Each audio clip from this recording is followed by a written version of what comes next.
ልክ አንድ ሰው የሆነ አሁን ሰሞኑን አንድ ፕሮቴስታንት ወንድም ሲናገር አልሰማችሁትም? ጊዮርጊስ ቢገዘገዝ ለራሱ ሰማዕት ቢሆን ለራሱ ነው፣ እኔ ምን አገባኝ ብሎ ሲናገር አልሰማችሁትም?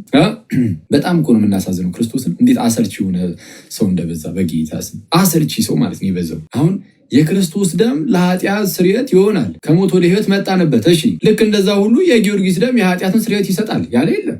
ግን እችን ብቻ ጫፏን ይዞ የሞተው ለራሱ ነው፣ እኔ ምን አገባኝ አይነት ነው በጌታ ስም። በጣም ለእኛ የሰማዕታት ሰማዕትነታቸው ለእኛ በጣም ትልቅ ጥቅም ነው ያለው። አንደኛ ክርስትና የሚቀጥለው በሰዎች በኩል ነው፣ በእነርሱ በኩል እነሱ እንደዛ በመሆናቸው ክርስትና በዛ ውስጥ ይቀጥላል። አይተዋል። መንፈስ ቅዱስ ክርስትናን ያስቀጥለው እነዛን ሰዎች ተጠቅሙ ሰዎችን እየተጠቀመ እኮ ነው የሚያስቀጥለው። መንፈስ ቅዱስ በነ ቅዱስ አትናቴዎስ በኩል ምናምን ቤርሳን ሁሌም ያስቀጥላል። ልክ እንደዚህ ምንፍቅናዎችም ሲነሱ የሚገሩ ሰዎችም ሲነሱ ቤርሳንን ለማጥፋት ሲነሱም በሰማዕታት ደም ውስጥ ምናምን ቤርሳን ያስቀጥላታል። የራሱ ጉዳይ እንዲህ አረበ ቅዱስ ለራሱ ነው ትላለ።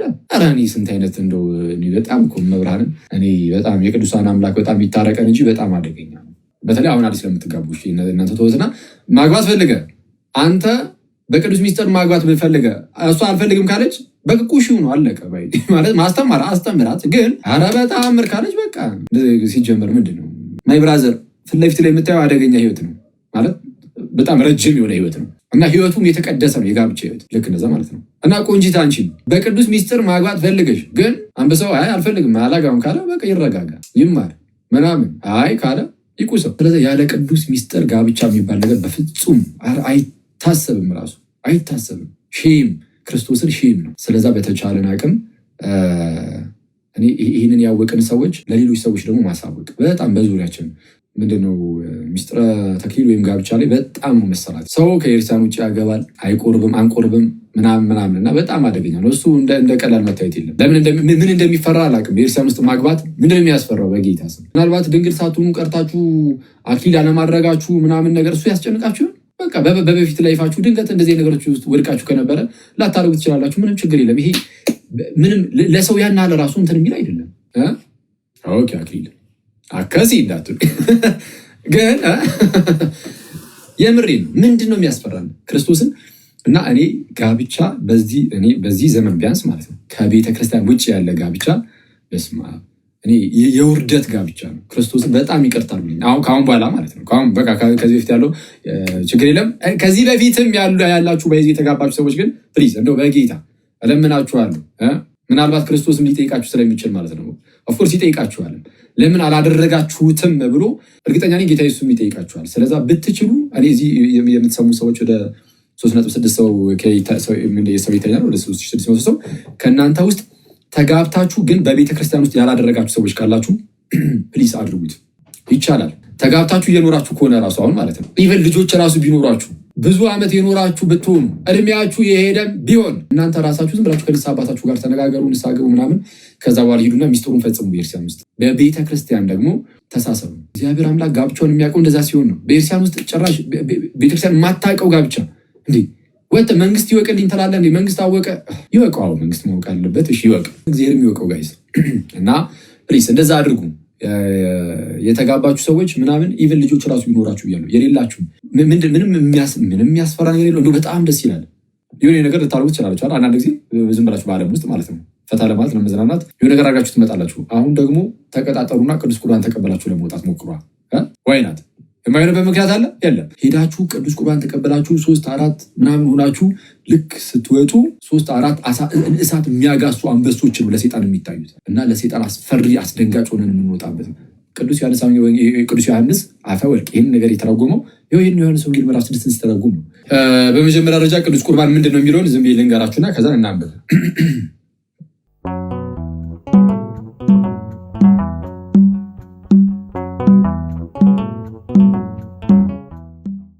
መዝሙር በጣም ደስ ይላል። በተለይ ደግሞ ለምሳሌ ብቻዬን ሆኜ ልሰማ እችላለሁ። መዝሙር እችላለሁ ሳይሆን እሰማለሁ። መዝሙር እሰማለሁ።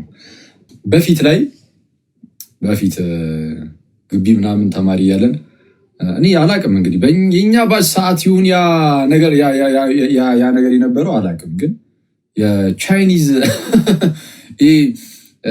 የሆነ ሜዲቴት ምናምን የሚያደርጉበት ይመስለኛል። የሆነ ክላሲካል ኢንስትሩሜንታል ነገር እንትን ማለት ክላሲካል ነው። ምንድን ነው ክላሲካል ነው የሚባለው? እንትን አይደለም ዘፈን ምናምን ሳይሆን ኢንስትሩሜንታል ነገር ነው እና ነው። አይ ሽሮ ባች አልነበረም ኢቦላ ባች ነበር መሰለኝ። ኢቦላ ነው ኢቦላ ባች ምናምን አይ ቲንክ አሁን ለዛ ነገር ያን ኢቦላ የሚባል በሽታ ይመጣበት ሳለ ማለት ነው። ያን ጆይን ስላደረግን ኢቦላ ባች ብሎ ነበር መሰለኝ ካልተሳሳትኩኝ ቀረሰውት።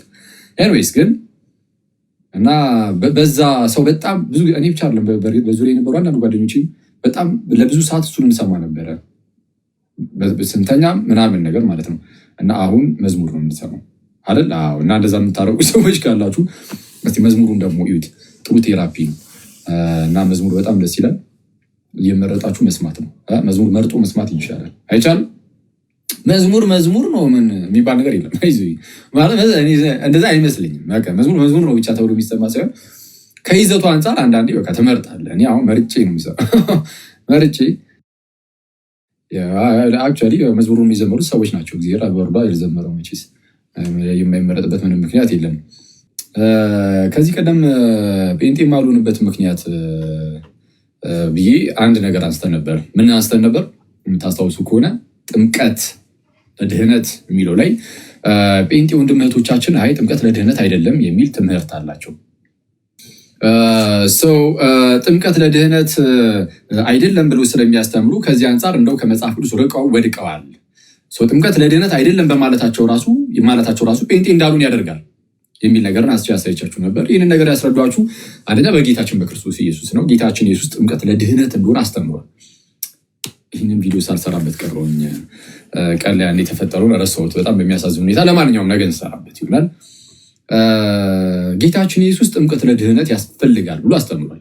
ጴንጤዎች ሁሉም በሚባል ደረጃ ደግሞ አይ ጥምቀት ለድህነት አያስፈልግም ይላሉ። ጴንጤዎችን እያልከሉት ከፕሮቴስታንት ውስጥ አንዳንዶቹ ጥምቀት ያድናል የሚሉ አሉ። ፕሮቴስታንት ስልና ጴንጤ ስል አንዳንዴ ሊለያይ ይችላል። ጴንጤዎች ፕሮቴስታንት ስለሆኑ ጴንጤዎችን ለመግለጽ ፕሮቴስታንት ብዬ ልገልጽ እችላለሁ። ጴንጤ ብዬ ዝም ብዬ ንጥል አድርጌ ከተናገርኩ ግን ምናልባት ከጴንጤዎች ውጭ ደግሞ በተለየ መልኩ የሚያምኑ ሌሎች ፕሮቴስታንቶች ሊኖሩ ስለሚችሉ እነሱን ያዛርጉላቸው።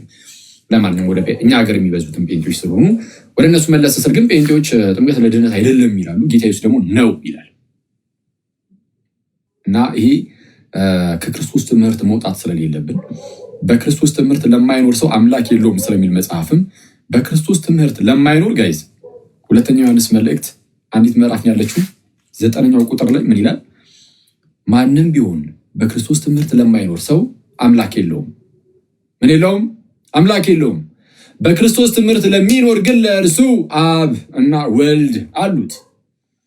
አብ እና ወልድ ያሉት በክርስቶስ ትምህርት ለሚኖር ነው። ጥምቀት አያድንም ለሚል ሰው አምላክ የለውም ማለት ነው። አብና ወልድ የሉትም ያስብላል። በጣም ይቅርታ። አሁን ይሄ ነገር ለምሳሌ የሚያስከፋ ከሆነ ፕሮቴስታንት ወንድም እህቶችን የሚያስከፋ ከሆነ እና ብልህ ከሆኑ ምንድነው ማድረግ ያለባቸው? ትምህርታቸውን ማስተካከል አይደለም አክቹዋሊ በዛ ሆኖ አንዴ ወደዚህ አንዴ ወደዛ እያደረጉ የሆነ እንዴት ነው የመሞከር ነገር ብቻ እያደረጉ ከሚኖሩ በቃ ቁጭ ብሎ የተቀመጠ ትምህርት አለ አይደል? ቤተክርስቲያን ውስጥ ወደዛች ትምህርቱን ወደምታስተምረው ቤተክርስቲያን መምጣት ነው ያለባቸው። ምንም ይሄ የሚያናደድ ነገር ስላልሆነ ማለት ነው። ጌታ ኢየሱስ ያመነ የተጠመቀ ይድናል አለ። የሚድነው ያመነ የተጠመቀ ነው አለ። ስለዛ ጥምቀት ለድህነት ነው። ሰው ከውሃና ከመንፈስ ካልተወለደ በቀር ወደ እግዚአብሔር መንግስት ሊገባ አይችልም ብሎ ያለ ጥምቀት መዳን እንደማይቻል ተናገረ። ከውሃ እና መንፈስ ካልተወለደ በቀር ወደ እግዚአብሔር መንግስት ሊገባ አይችልም ማንም ሰው። እንደዛ ነው ያለው ጌታ ኢየሱስ። ስለዚህ ያለ ጥምቀት አይቻልም መዳን ብሎ ጌታ ኢየሱስ ቃል በቃል አስተማረ። ምን ያደርግ? ቃል በቃል ሲያስተምር ምን ያደርጋሉ ፕሮቴስታንቶች? ቃል በቃል ጌታ ኢየሱስ ከውሃ እንደው ጥምቀት ብሎ ራሱ አይ ጥምቀት ሲባል ደግሞ በቃ የሌላ ነው በቃ የመንፈስ ነው ምናምን ብቻ ብሎ ውሃ የጥምቀት ስርዓት ማለት ነው። እሱ ሙሉ በሙሉ ከጨዋታ ውጭ ለማድረግ ይሞክራሉ። ጌታ ኢየሱስ እንዲህ ራሱ እንዳያደርጉ ቃል በቃል ውሃ እና ብሎ ደግሞ መንፈስን ለይቱ እና ውሃ ብሎ ሲያስቀምጥ ጴንጤ ወንድሞቻችን ይመጡና ውሃ የሚለው መንፈሳዊ መንፈስ ነው፣ ውሃ የሚለው ሌላ ነገር ነው። ወይ ቃልን ነው የሚያመለክተው ወይ እኔ ቃል በቃል ጌታ ኢየሱስ ቃል በቃል እየነገረን ራሱ እኔ የኢየሱስን ቃል እንደዚህ ቀንም ስለው ነበር ከአፉ ላይ እንዴት እንደሚወስዱ በጌታ ስም። እኔ ፕሊዝ ፕሮቴስታንት ወንድሞቼ እኔ ብዙዎቻችሁ ጌታን እርሱም ክርስቶስ ኢየሱስን እንደምትወዱ አውቃለሁ። ብዙዎቻችሁ እንግዲህ እስከማየው ማለት ነው እንግዲህ እስከማየው የልባችሁን እኔ አላውቅም፣ እግዚአብሔር ነው የሚያውቀው። ግን እስከማያችሁ ድረስ ግን መጽሐፍ ቅዱስን የምትወዱ ጌታ ኢየሱስን የምትወዱ አይነት ሰዎች ትመስሉኛላችሁ። እንደዛ ከሆነ ፕሊዝ እሱን በተግባር ተገልጦ ይታይ። የምር እንደዛ ከሆናችሁ ኢየሱስ የተናገረውን ነገር የሆኑ ሰዎች አጣማዘው ሰጥተዋችኋልና እሱን ተሸክማችኋል። አሁን እሱን ይዛችሁ በሚያሳዝን ሁኔታ ኢየሱስን እየወደዳችሁት ግን ከኢየሱስ ጋር መኖር አይቻልም። ለምን? የሆነ ነገር ትምህርት ሲሰጥ ጌታ ኢየሱስ እናንተ ኖ ትላላችሁ። ለምሳሌ ጥምቀት ላይ ለድህነት ነው ሲል ኢየሱስ፣ አጋጣሚ ግን እናንተ ከዚህ እንግዲህ ምናምን የተወራረሰ ትምህርት ስለያዛችሁ ከዚህ እንግዲህ ነው ባይዚ ጥምቀት ለድህነት አይደለም የሚል በኤርሳን ታሪክ ውስጥ ተሰምቶ አያውቅም። ኢቭን ከዚህ በፊት እንደነገርኳችሁ የፕሮቴስታንቲዝም አባት ዶክተር ማርቲን ሉተር ሳይቀር ጥምቀት ለድህነት ነው ብሎ ነው የሚያስተምረው። ሰው ከዚህ እንግዲህ የተወራረሰ ትምህርት አለ። ምን አይነት ትምህርት? ጥምቀት ለድህነት አይደለም የሚል እና ያንን ትምህርት ስለያዛችሁ የኢየሱስ ተከታይ መሆናችሁ ቀርቶ የዚህ እንግዲህ የሆኑ የግለሰቦች ተከታይ መሆን ጀምራችኋል። በጣም ይቅርታ ይህንን ስናገር ከዚህ በፊትም ብያችሁ ነበር። ቅዱስ ዮሐንስ አፈወርቅ ሲናገር ይላል አንድ ሰርጂን ነው የሚባለው ምንድነው ይሄ የቀዶ ጥገና ምናምን የሚሰራ ሐኪም እና ምንድነው ሰውየውን ይሄ ኦፕሬሽን ምናምን ለመስራት ሰርጀሪ ምናምን ለማድረግ ምናምን ብቻ ሰውየውን ቢቀደው በጣም አደገኛ ቃል ነው ተላለ እና የሚቀደው ለምንድን ነው? ሰውየውን እንዲያመው ነው ወይስ ያው ቢያመውም ግን በዛ ውስጥ ግን የሆነ ሁነኛ መፍትሄ ለመስጠት ማለት ነው። በዛ ውስጥ ሁነኛ መፍትሄ ለመስጠት የሐኪም ሰውየው እንደሚቀደው እኛም ደግሞ አንዳንድ ጊዜ በከባድ ቃል ልንናገር እንችላለን ይላል። ለምን? ከስህተታቸው እንዲመለሱ ይላል። እና እኔ አሁንም እሱ ነው እያደረጉ ያሉት። ምናልባት የሰው ተከታይ ሆናችኋል ብዬ ስናገር ከባድ ቃል እንደሆነ እረዳዋለሁ። ምናልባት የእናንተን ውስጣችሁን ትንሽ ጎዳ ነገር ሊያደርገው ይችላል። ግን ጎርቶትም ቢሆን ክርስቶስን ግን እንድታገኙት ካለኝ ጉጉት የተነሳ ግን ይህንን በግልጽ ልናገር ይገባኛል። እና በተቻላችሁ አቅም እኔ ሰው የክርስቶስ ተከታይ የሚሆነው የሆነ ሰው ተከታይ የሚሆነው በምን መሰላችሁ? እኔ የኢየሱስ ተከታይ ነኝ ስላለ በፍጹም አይደለም። በትምህርቱ ይታወቃል፣ በህይወቱ ይታወቃል። እሺ፣ በትምህርታችን በህይወታችን ትምህርታችን የክርስቶስን ሲሆን ከትምህርት አንጻር ይኸው ክርስቶስን እየተከተል ነው። ህይወታችን እንደ ኢየሱስ ሲሆን እንደ ኢየሱስ ነሰሰርሊ በክርስቶስ ደረጃ ላናደርግ እንችላለን። አሁን ግን ቢያንስ ግን ክርስቶስን በመምሰል ህይወት ውስጥ ለመመላለስ ስንሞክር ስንጥር መውደቅ ቢኖር እየተነሳን ከፊታችን ያለውን ክርስቶስ ኢየሱስን እያየ ነው። በልባችን ላይ ያለው የእግዚአብሔርን መፍራት፣ እግዚአብሔርን መውደድ፣ ማፍቀር እሱ እያበረታታን ከክፋቶች ሁሉ እየራቅን ህሊናችን፣ ሀሳባችን ሁሉ እየተቀደሰ እንደዚህ በህይወት ስንኖረው ደግሞ ይሄ ሰው ክርስቶስን እየተከተለ ያለው በትምህርት ብቻ አይደለም በህይወትም። ስለዛ ክርስቶስን መከተል የክርስቶስ መሆን ልክ እንደዚህ ነው። ከትምህርት አንጻር የቀደም ያልኳችሁ፣ ከህይወት አንጻር ደግሞ ልክ ቅዱስ አግናጢዮስ እንደሚናገረው ምን ይላል አግናጢዮስ? ኢናሼ ሶፋንት ዮግ የነ ቅዱስ ዮሐንስ ተማሪ ነውና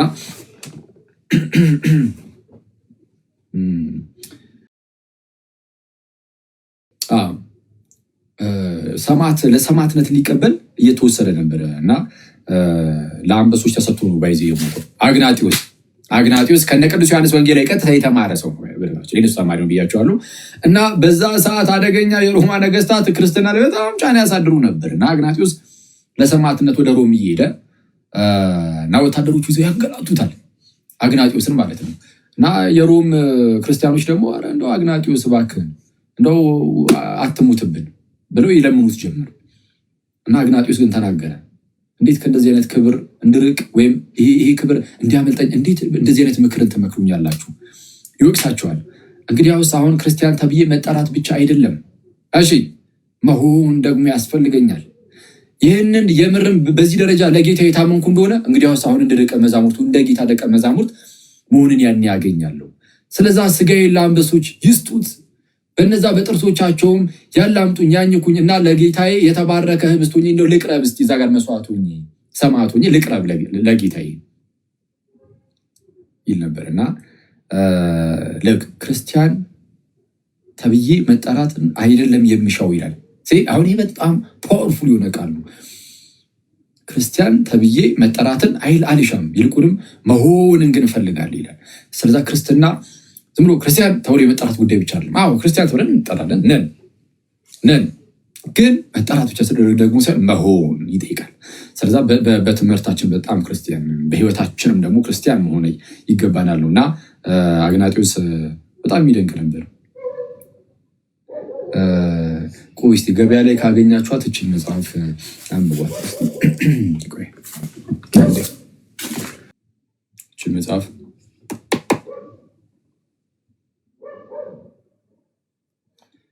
ቅዱስ አግናጢዮስ ምጡል አንበሳ ሐዋርያዊ ጳጳስ ወሰማዕት የሚል መጽሐፍ በወይዘሮ ዶክተር ዘውዴ ገብረ እግዚአብሔር ወይዘሮ ዘውዴ ገብረ እግዚአብሔር የሚለው ዶክተር ናቸው።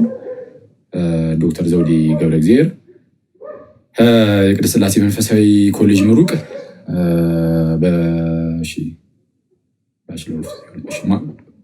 በቴዎሎጂ ማስተርስ አላቸው። በዚህ ያዘጋጁት ሰው እና እሳቸውን ያዘጋጁት ስለ ቅዱስ አግናጢዮስ ነው። ቅዱስ አግናጢዮስ በምንድን ነው ስለ ቤተክርስቲያን የተናገረውን ስለ ቅዱስ ቁርባን ስለ ቅዱስ ቁርባን እና ስለ ሌሎችም ኤንዌይስ እና ስለ ሰማዕትነቱን በተወሰነ መልኩ በደንብ ኤንዌይስ የተዳሰሰ ነው። ቆንጆ ነው ጽፏል። ቅዱስ አግናጢዮስ ምንድን ነው ለሰማዕትነት ፕሊስችን አንብቧት። እሺ ስንት ብር ነው? አረ ዋጋውን በጌታ ስም 60 ብር። በዚህ ጊዜ ደግሞ የ60 ብር መጽሐፍ አለ እንዴ? ከባድ ነው። እሺ እና አንብቡ ፕሊዝ። ጥሩ ነው። የቅዱሳንን ነገር ማንበብ በጣም ይጠቅመናል ለኛ እና ለሰማዕትነት ሲሄድ በጣም ቤተክርስቲያንን ከመውደዱ የተነሳ ፊት ለፊት ላይ ኢማጂን ለአንበሶች ሊሰጥ ስጋው ማለት ነው። ይሄ በነገራችን ላይ በእኛ ብቻ ደግሞ ኢትዮጵያ የሚወራ አይደለም፣ በዓለም አቀፍ ደረጃ የሚወራ ነው። ፕሮቴስታንቱም የሚያምንበት ነው። የዚህ ሰው ታሪክ የቅዱስ አግናጢዮስ ፕሮቴስታንቱም የሚያምንበት ሁላችንም የምናምንበት ታሪክ ነው እና ለአንበሶች ተላልፎ ሊሰጥ እየሄደ እያለ ቤተክርስቲያንን በጣም ከመውደዱ የተነሳ ማለት አግናጢዮስ አጠቃላይ 7 መልእክታትን ጽፏል። 7ቱንም መልእክት የጻፈው ወዴት እየሄደ ነው? ወደ ሰማዕትነቱ እየሄደ እንዴ ለሰማዕትነት አንበሳዎች ስጋውን ቦጫጭቀው ሊበሉት ምናምን ወደዛ እየሄደ እንዴት ነው ሙዱ ራሱ ይመጣለት? በጌታ ስም ይህ በጣም የሚያስገርም እኮ ነው።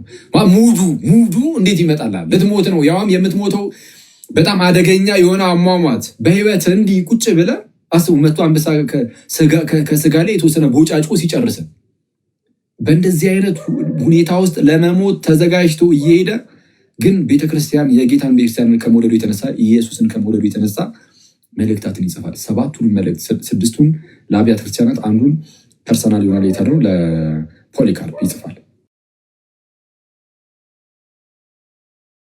እናስታውሳ እንዴ እዚህ ላይ ሙሉ እንትን ብሏለች እንዴ ብለውታል እንዴ?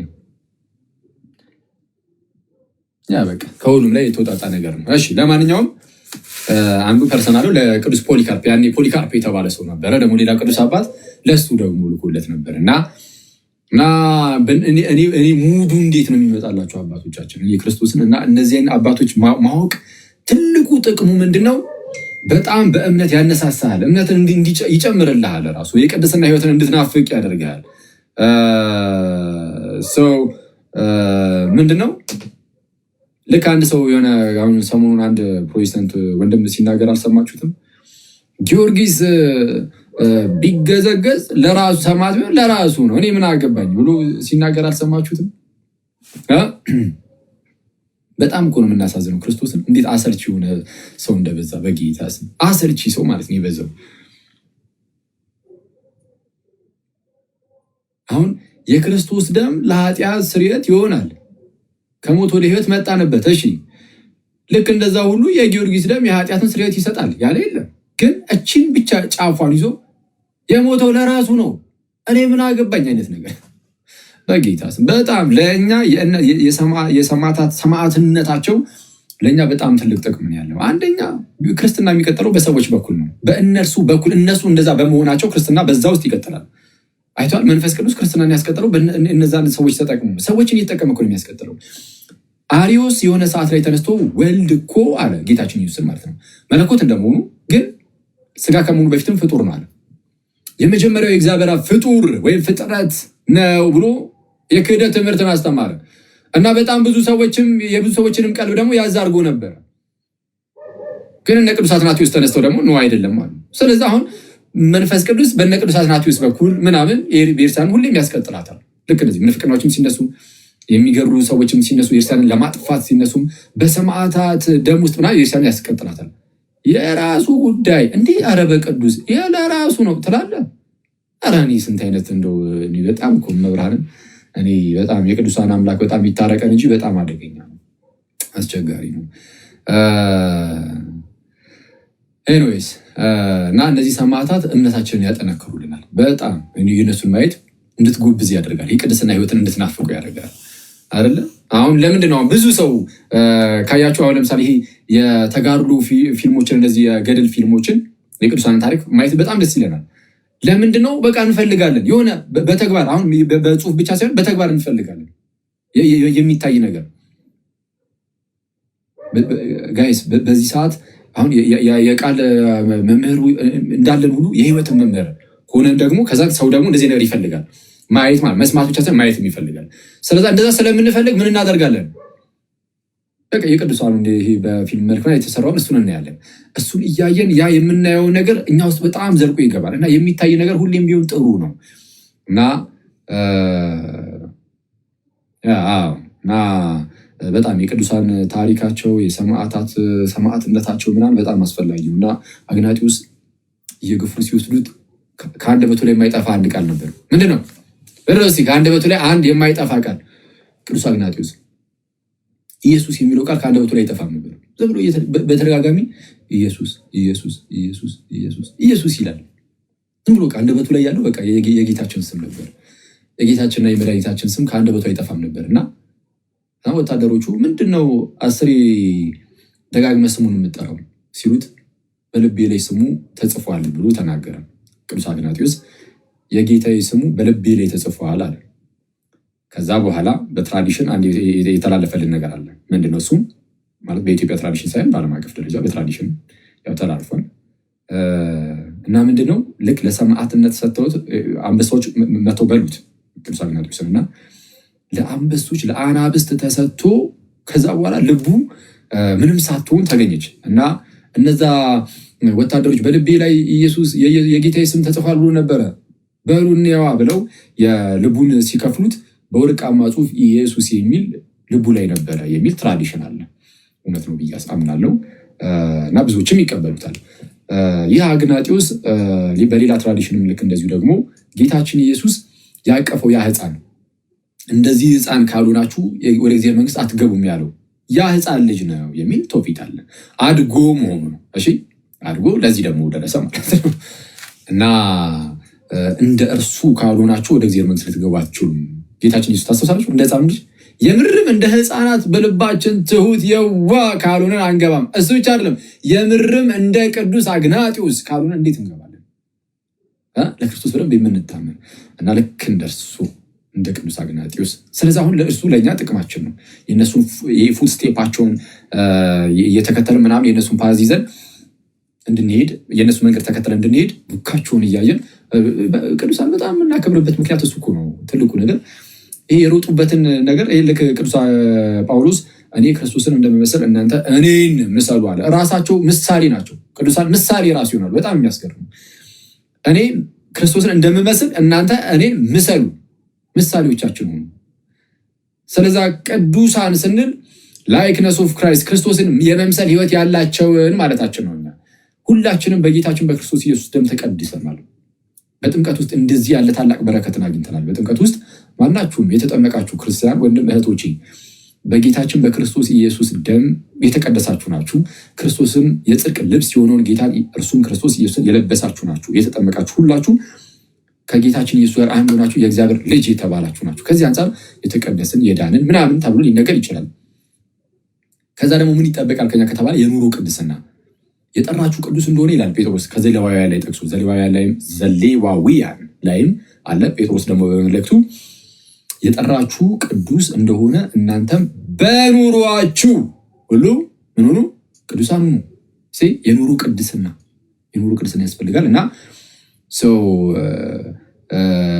ምንድነው ቅዱሳን የምንላቸው የኑሮ ቅድስናቸውን ልክ እንደዛ የኑሮን ቅድስናንም ገንዘብ ያደረጉትን እነሱን ነው ቅዱሳን የምንለው።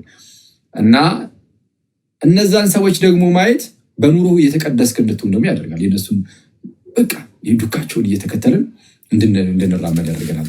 አሁን በዚህ ምድር ላይ ስንኖር ኃጢአት እንሰራለን፣ እንወድቃለን፣ ደግሞ እንነሳለን፣ እንወድቃለን። መውደቅ መነሳት ሊኖር ይችላል። ጻድቅ 7 ጊዜ ይወድቃል፣ ወድቆም ደግሞ ይቀራል ነው ይላል። ጻድቅ ወድቆ ይቀራል ከተባለ ጻድቅ ተብሎ አይጀመርም። ጻድቅ 7 ጊዜ ይወድቃል ብሎ ወድቆ ይቀራል። ወድቆ ይቀራል ካለ ገና ከጀምሩ ጻድቅ ብሎ አይጀምርም። ኃጥእ 7 ጊዜ ይወድቃል፣ 7ቱንም ጊዜ ወድቆ ነው የሚቀርም ተብሎ ሊነገር ይችላል። ጻድቅ ግን 7 ጊዜ ይወድቃል፣ 7 ጊዜ ደግሞ ይነሳል። 7 ጊዜ ይነሳል። ስለዛ በጣም ጥሩ ነው። ይሄ ምንድነው? ከሚስጥራት ውስጥ አሁን ይሄ ንስሐ፣ ሚስጥረ ቁርባን በተደጋጋሚ ማለት እንድንጠቀማቸው የተሰጡን ሚስጥራት ናቸው። ለምሳሌ ጥምቀት አንድ ጊዜ ትጠመቃለህ፣ አለቀ አይደለ? አንድ ጊዜ የምንጠመቀው በቃ ተወለድን። ንስሐና ቅዱስ ቁርባንን ግን እስከ ሕይወት ፍጻሜያችን ሁሌም እንድናደርገው ነው የታዘዝነው።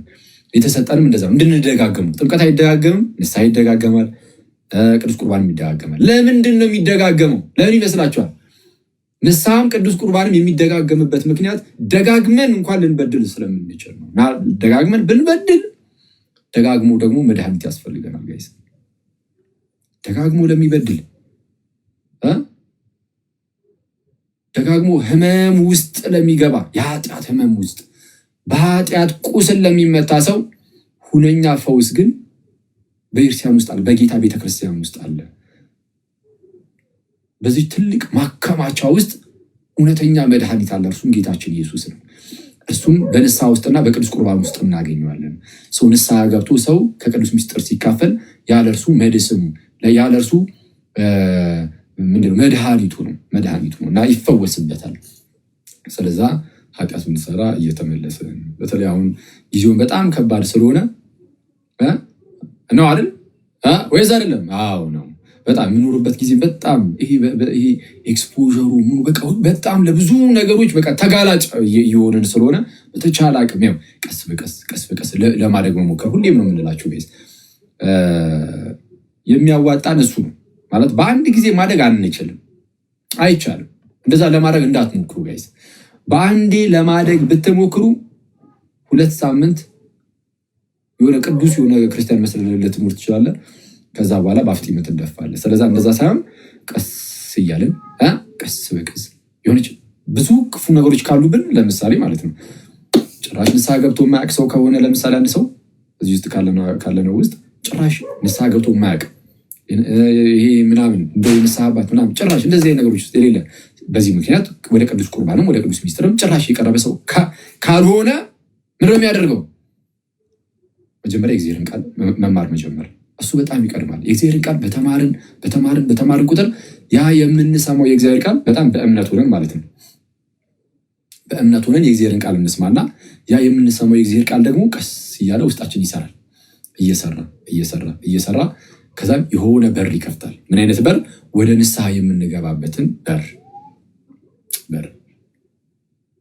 ሁሌም ግን እግዚአብሔርን የምንናፍቅ መሆን አለብን። ልባችን እንደዚህ አይነት ስራ በልባችን ውስጥ እንዲሰራ እግዚአብሔርን በጣም የምንናፍቅ አይነት ሰው መሆን አለብን።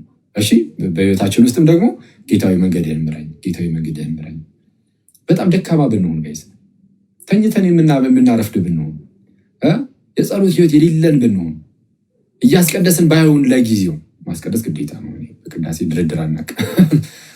እኔ የጸሎት ህይወት ባይኖረ ምናምን በጣም በተሳነፍ ግን ቅዳሴ ላይ ግን የሆነ ማመቻመች ከባድ ነው እና ቅዳሴ በጣም ያስፈልገናል። ከዛ ቀስ በቀስ ደግሞ ቅዳሴ ሄደንም ደግሞ ያው ብዙ ጊዜ እንደዛ እንሆናለን። ግን የሆነ የለም እንደ ሩቅ ሰው ልክ የሆነ ለምሳሌ የሩቅ ሰው ኖርማል የቅርብ ያልሆነ ሰው ቢመጣ ቤታችሁ ይመጣና የሆነ እንደፈለገ አይደለም የሚቀመጠው የሆነ እንደፈለገ አይቀመጥ የሚለው ሴንስ ተሰጥ ብሎ ገብቶ ምናምን ያው በቃ የሆነ መቀመጥ የሌለበት አይነት ቦታ ላይ ወይም ደግሞ ምናምን እዛ ድረስ አይገባም።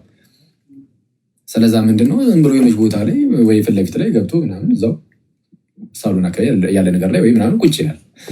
ራቅ ነገር ትላለህ ወይ ዘው ብለህ አልጋ ላይ እጅ ልቀመጥም አትልም አይደል?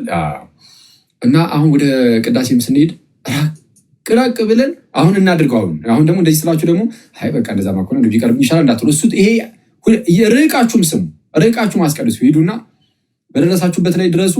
ሂዱ ርቀን የምናስቀድስ ኦኬ። ርቀን እኔም አደርጋለሁ አንዳንዴ ራቅ ብዬ ከቤተክርስቲያን ሊፈጠር ይችላል፣ ላስቀድስ ይችላል። ኦፍኮርስ ብዙ ጊዜ እንደዛ ላደርግ ይችላል። አሁን ምንድነው ቁም ነገሩ? እንደዛ የምናደርጋለን፣ ግን መሆን የነበረበት ግን ኢቨን እንደዛ ራሱ አልነበረም። እንዴ አንተ ቅዳሴ ከዚህ በፊት እንዳልኳችሁ ምንድነው ታላቅ የሆነ ግብዣ የሚከናወንበት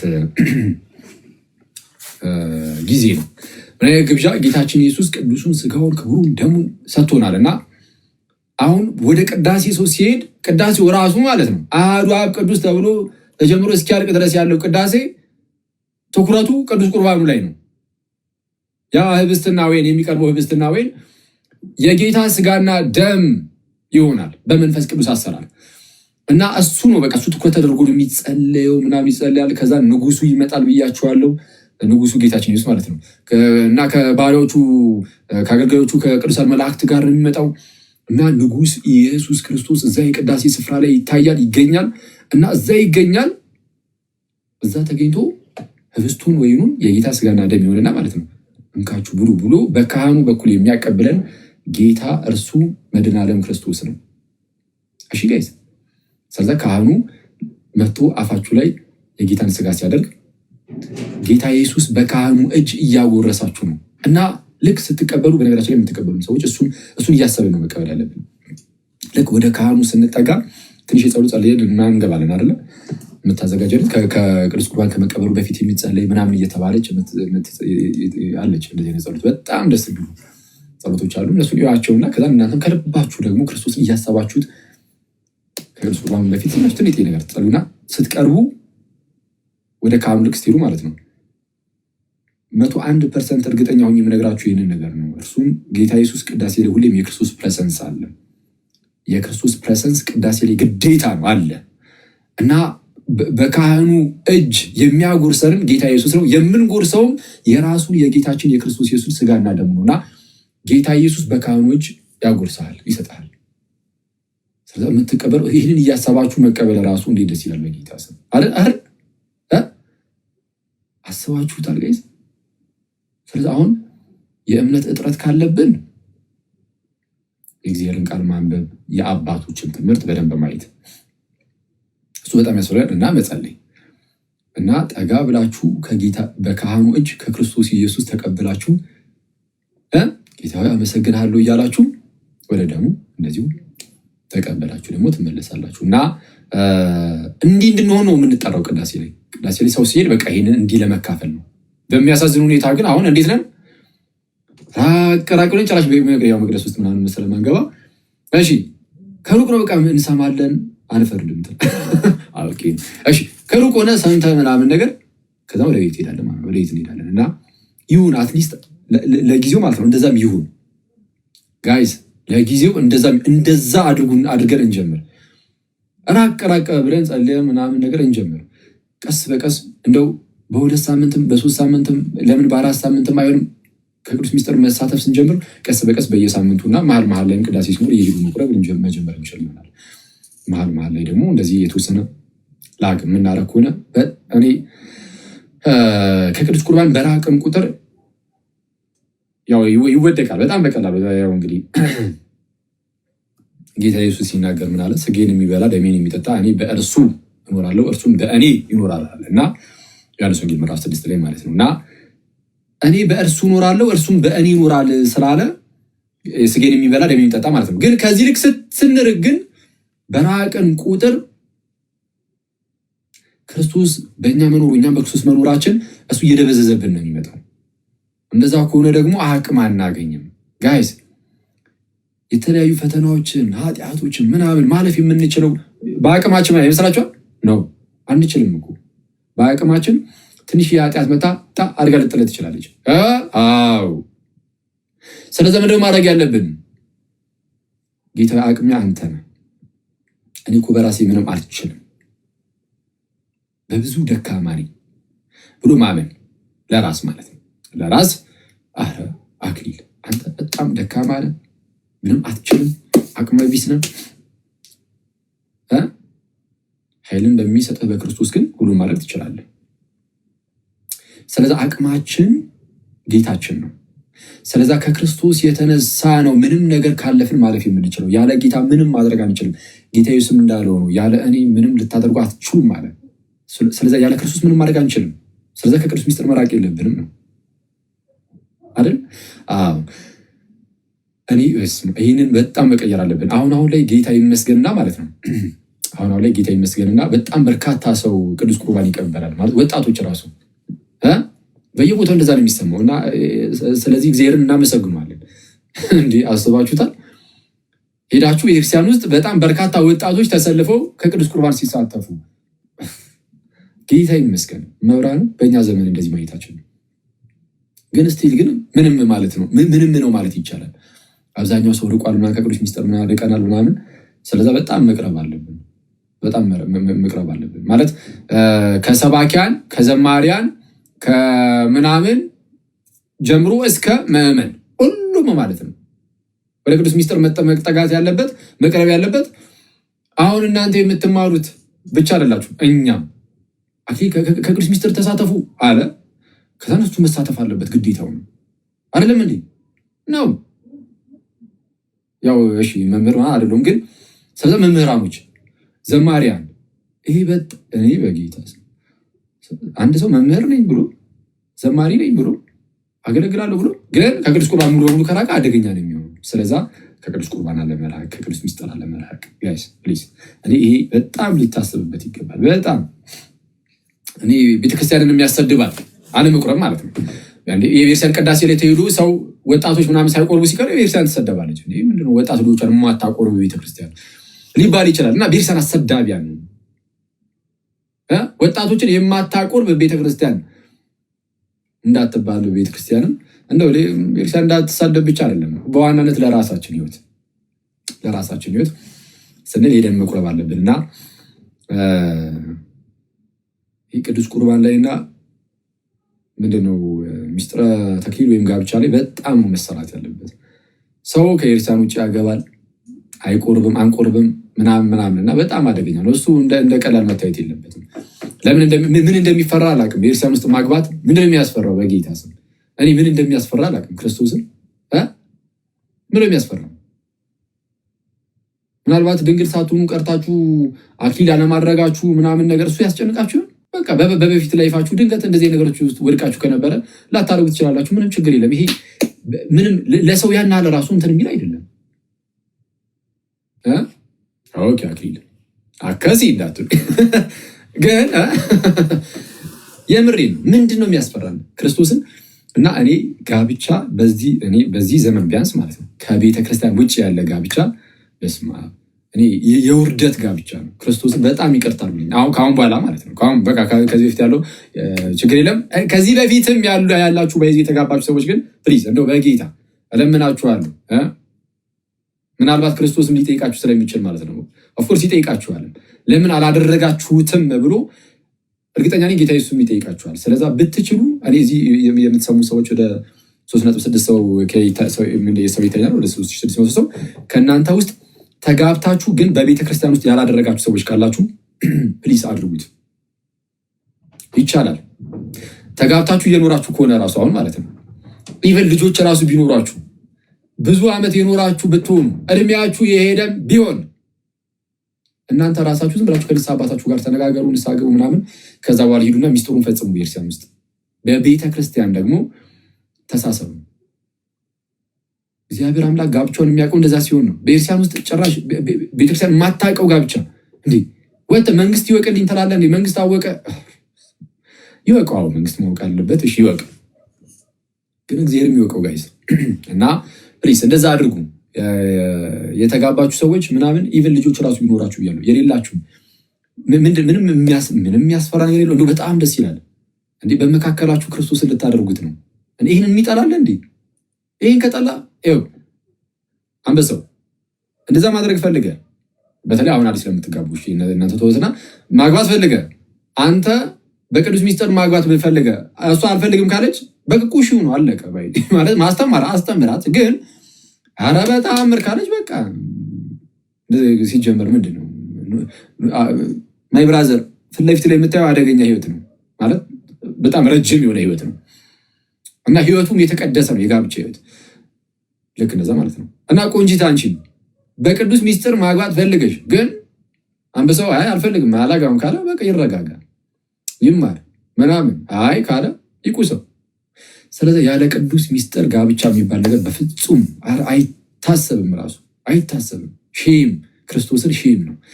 ስለዛ በተቻለን አቅም እኔ ይህንን ያወቅን ሰዎች ለሌሎች ሰዎች ደግሞ ማሳወቅ በጣም በዙሪያችን ለማግባት ያሰቡ ሰዎች ካሉ ኧረ ይሄ እንዲህ ነው እንዲያ ነው ምናምን በጣም ይሄ የሁላችንም ኃላፊነት ነው መሆን ያለበት። እኔ ቀጣይ ትውልዳችን ቤተክርስቲያን በቀጣይ ትውልድ ጠቅላላ አብያተ ክርስቲያናቱ በወጣት ቆራቢያን የሚሞላ ሁሉም 98% ኦርቶዶክሳውያን የሚቆርቡ 99% ኦርቶዶክሳውያን የሚጋቡት ማለት ነው። ጋብቻ ከሚፈጽሙት ውስጥ 99%ቱ በቸርች ውስጥ የሌላ አብያተ ክርስቲያናትን ስም ምናምን ሲጠራ ሁሉ ጊዜ ሰው ይወጫበርበታል። ስለዛ አንጠራ። ግን ወደ ውጭ ዓለም ስትሄዱ የተለያዩ አብያተ ክርስቲያናት እኔ ከቤተክርስቲያን ውጭ እኔ ጋብቻ እንዳለ ራሱ የሚያውቁትም ራሱ አይመስለኝም። በቃ ሁሉም ቤተክርስቲያን ውስጥ ነው። እንደዛ እያሉ ነበር። ቅድም ከአንድ ሰው ጋር እያወራሁ ጭራሽ አያውቁትም ይሆናል እያሉ ነበር ከቤተክርስቲያን ውጭ ያለ ጋብቻ። እዚህ ግን እኔ ምን አይነት በሽታ ውስጥ እንደገባን በኢትዮጵያ ውስጥ አላውቅም። እኔ አደገኛ በሽታ ውስጥ ክርስቶስን እና ፕሊስ እንደዛ አድርጉ ምናምን እና መለስ ስንል ግን በህይወታችን ውስጥ ወደ ከቅዱስ ሚስጥር እየተሳተፍን ምናምን ልናድግ ይገባል። እናንተ ሰዎች እግዚአብሔር በጣም መሐሪ ነው። ቅድም እንዳልኳችሁ ነው። ቅዱስ ቁርባንን በተደጋጋሚ እንድንወስደው የተሰጠን ያ ሚስጥር የሚደጋገም የሆነው ደጋግሞ ኃጢአት ልንሰራ ስለምንችል ደጋግመን ልንታመም ስለምንችል መድኃኒቱንም የሚደጋገም አደረገው እግዚአብሔር እና እሱን ሁሌ የምናስተውል እግዚአብሔር በጣም ቸር ነው። እግዚአብሔር መልካም ነው። እግዚአብሔር በጣም መሐሪ ነው። ስለዛ የእግዚአብሔር ምሕረቱን ደግሞ እንቅመሰው። እግዚአብሔር ቸር ነው። ቸር እንደሆነ ደግሞ ቀመሱ እና ይባል መዝሙረኛው ላይ። ስለዛ እግዚአብሔር ቸር ነው ደግሞ ሲቀመሱት ደግሞ እንቅመሰው ነው። ወደ እግዚአብሔር እንመለስ። ይሄ ያስፈልገናል። እናንተ ሰዎች አክቹዋሊ ዛሬ ስለ ቅዱስ ቁርባን ሰፋ ያለ ነገር ለመማማር ነበር የመጣው። ሰፋ ያለ ነገር ሳይሆን አትሊስት እሱ ላይ ብቻ አተኩረን ትንሽ ነገር እንድናወራ ነበር። ግን በሚያሳዝን ሁኔታ መቁረብ አለብን ቢጨርሱ ጊዜውን እና የዚህን ያህል እንትን ካልን በእርግጥ መልካም ነው። እኔ ባለፈው እንዳልኳችሁ ነው። አንዴ ያንን ክፍል እኔ ደግሜ ላነብላችሁ እወዳለሁ ማለት ነው። እሺ ስለ ቅዱስ ቁርባን ትንሽ ነገር ልንገራችሁ፣ ላንብብላችሁ። በቃ መጽሐፍ ቅዱስን ብቻ ነው ላንብብላችሁ። ዮሐንስ ወንጌል ምዕራፍ 6 እናንብብና ከዛም ፕራክቲካሊ ደግሞ ማቴዎስ ላይ ሄደን እናያለን፣ እንጨርሳለን። በመጀመሪያ ደረጃ ቅዱስ ቁርባን ምንድን ነው የሚለውን ዝም ብዬ ልንገራችሁና ከዛ እናንብብ። እዚህ ውስጥ ያላችሁ ሰዎች ሁላችሁም ታውቃላችሁ ብዬ ተስፋ አደርጋለሁ ቅዱስ ቁርባን ምንድን ነው የሚለውን ማለት ነው። እሺ በጣም ይቅርታ። ቅዱስ ቁርባን ምን እንደሆነ ታውቃላችሁ አይደል? የማያውቅ ሰው ካለ ምናልባት የማያውቅ 40 ሰው እዚህ 40 ይቀርሽ 20 ሰው 20 ኦርቶዶክስ ስለ ቅዱስ ቁርባን እዚህ የማያውቅ ካለ ለ20ዎቹ ኦርቶዶክሳውያን ትንሽ ነገር እንበላቸው። እናንተም ከለስ አድርጉት እግረ መንገዳችሁን። ቅዱስ ቁርባን እውነተኛ የጌታ ስጋና ደም ነው። አንደኛው እሱ ነው ማለት ለቅዱስ ቁርባን እዚህ ያውን ቅዳሴ ላይ የሚቀርበው ማለት ነው የሚቀርበው ህብስትና ወይን ነው። ህብስትና ወይን ልክ ጌታችን ኢየሱስም ህብስትን አንስቶ ባረከ፣ ቁርሱ ሰጣቸው፣ ይህ ሥጋዬ ነው ብሎ የለ ወይንን ደግሞ ያነሳና ወይም ጽዋን ይህ ስለ ብዙዎች ለኃጢአት ይቅርታ የሚፈሰው የአዲስ ኪዳን ደሜ ነው ከእርሱ ጠጡ ብሎ ሰጣቸው። ስለዛ ህብስትና ወይን ይቀርባል። አሁንም የሚናገር ጌታችን እንዳደረገው ማለት ነው፣ ወይም መልከ ጼዴቅ እንዳደረገው አስቀድሞ በፊት። ለማንኛውም ህብስትና ወይን ይቀርብና ይጸልያል። ጌታችን ህብስትን አንስቶ ወደ ላይ ቀና ብሎ ባረከ። ህብስትን አነሳ፣ ባረከ፣ ቆረሰም። ስለዚህ እኛም እንባረካለን። ካህናቱም እኛም ተሰባስበን እንጸልይና ይባረካል፣ ይጸልያል በመንፈስ ቅዱስ አሰራር። ልክ ጌታችን ይህ ሥጋዬ ነው እንዳለ ሁሉ አሁንም የህብስቱ የጌታ ሥጋ ደሙንም ይህ ስለ ብዙዎች ለኃጢአት ይቅርታ የሚፈሰው የአዲስ ኪዳን ደሜ ነው እንዳለ ሁሉ ደሙ ይሆናል። ህብስቱን ስትቀምሱት ህብስት ሊል ይችላል። ማለት ጽዋውን ደግሞ ማነው ወይኑንም ስትቀምሱት ወይን ሊል ይችላል። ግን በመንፈስ ቅዱስ አሰራር አዎ ያ ህብስት የጌታ ስጋ ሆኗል ብለን የምናምነው እምነት ነው። ሳይቀየር አዎ አልተቀየረም። ታዲያ እንዴት ሆነ? የመንፈስ ቅዱስ አሰራር። ክርስትና ምንድነው? ክርስትና በጣም እምነት ላይ የተመሰረተ ነው የሚባለው ለዚህ ነው። በሌሎች ቤተ እምነቶች ለምሳሌ በፕሮቴስታንት ምናምን ይሄ ይካዳል። በጴንጤው ምናምን ቂጣ ነው ይላል። አረ በቃ የጽዋ ወይን ነው ምን ይላል። ከዛ በኋላ በቃ አለቀ እንደዛ ብቻ ነው ይላል። ነው አይደለም። ስትቀምሰው ህብስት ስላለ ስትጠጣውም ያው ወይን ስላለ በቃ የጌታ ስጋና ደም አልሆነም ማለት አይደለም። ጌታችን ኢየሱስም ሲሰጣቸው እኮ እነሱ ሲቀምሱት እኮ ሐዋርያቱ የህብስት ነው የሚላቸው። ግን ኢየሱስ ግን ስጋዬ ነው ደሜ ነው አለ። ስለዚህ አሁንም እኛ በእምነት የምንቀበለው እርሱ አዎ የክርስቶስ ስጋና ደም ነው። የክርስቶስ ስጋና ደም ምን ያህል ነው የክርስቶስ ስጋ የሆነ ካላችሁኝ በምን ደረጃ እስኪገለጥ ደረጃ ብትላችሁ አንደኛ ቆሮንቶስ ምዕራፍ 10 ላይ ቅዱስ ጳውሎስ እንደዚህ ይላል። አንደኛ ቆሮንቶስ ምዕራፍ 10 እስከ ቁጥር 16 ላይ የምንባርከው የበረከት ጽዋ ከክርስቶስ ደም ጋር ህብረት ያለው አይደለምን ይላል። የምንባርከው የበረከት ጽዋ ከክርስቶስ ደም ጋር ህብረት ያለው አይደለምን? የምንቆርሰው ህብስት ከጌታ ስጋ ጋር ህብረት ያለው አይደለምን ይላል። ይኸው ጽዋውን ህብስቱን ያነሳና ከጌታ ስጋና ደም ጋር አንድ ያደረገውና ከዛ በኋላ ምን ብሎ ይናገራል? አንድ ህብስት ስለሆነ ይላል። ያ ህብስት ከጌታ ስጋ ጋር ህብረት ያለው ነው ተብሏል። ስለዛ የአንዱ ህብስት የምንቆርሰው አለ ብዙ ጊዜ ሊቆረስ ይችላል። ግን ስንት ህብስት ነው? አንድ ህብስት። ለምን? ህብረትነቱ ከአንድ የጌታ ስጋ ነው። ስለዚህ የጌታ ስጋ ነው። ልክ ኢየሱስም ስጋዬ ነው እንዳለ ማለት ነው። የጌታ ስጋ አንድ ስጋ ስለሆነ የፈለገውን ያህል ጊዜ ቢቆረስ ራሱ ህብስቱ ግን በቃ አንድ ህብስት ነው። ለምን? ህብረትነቱ ከጌታ ስጋ ጋር ነው። ስለዚህ የጌታ ስጋ ስለሆነ አንድ ነው። ብዙ ጊዜ ቢቆረስ የተለያየ ቦታ ላይ ቢቆረስ ኢትዮጵያ ውስጥ ብቻ አይደለም ወይ አዲስ አበባ ላይ ብቻ አይደለም ወይ የሆነ ሰፈር ላይ ብቻ አይደለም፣ በየቦታው ነው ይሄ ነገር ያ ህብስት የሚቆረሰው። ግን ያ በዓለማችን ላይ ማለት ነው ያ ሁሉ የሚቆረሰው ህብስት ግን አንድ ህብስት ተባለ። ምክንያቱም የጌታ ስጋ ስለሆነ። ከዛ ቀጠል ያደርጋል ምን ይላል? እኛ ብዙዎች ስንሆን አለ ክርስቲያኖችን በጣም ብዙዎች ነን አይደል? ብዙዎች ስንሆን አንድ ስጋ ነን።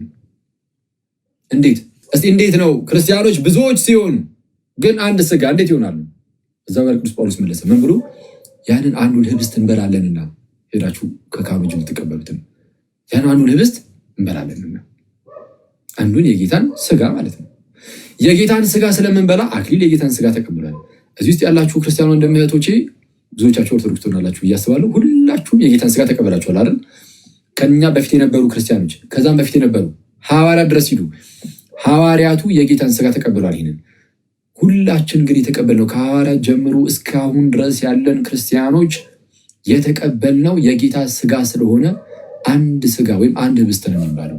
አንድ ህብስት የምንቆርሰውም እርሱ አንድ ህብስት ስለሆነ እንዳለ ሁሉ አንድ ህብስት ነው፣ አንድ የጌታ ስጋ ነው። ስለዚህ አስቡት፣ ጳውሎስ የተቀበለው እኔም የተቀበልኩት የጌታን ስጋ ከሆነ እኔና ጳውሎስ ሁለት ስጋ አይደለንም፣ አንድ ስጋ ሆነናል። ከምን የተነሳ? በመንፈሳዊ ነው። እሺ ያው የተለያየን የተለያየ ቦታ ያለ ነው፣ ግን አንድ ስጋ ናችሁ ተባልን።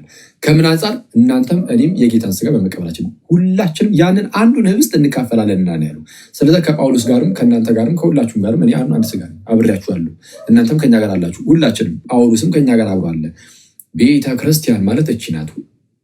ቅዱስ ቁርባን የተቀበሉ ሰዎች ሁሉ ተገጣጥመው የተያያዙባት ያቺ ቦዲ፣ ይቺ ስጋ የኢየሱስ ክርስቶስ ስጋ ተብላ ትጠራለች።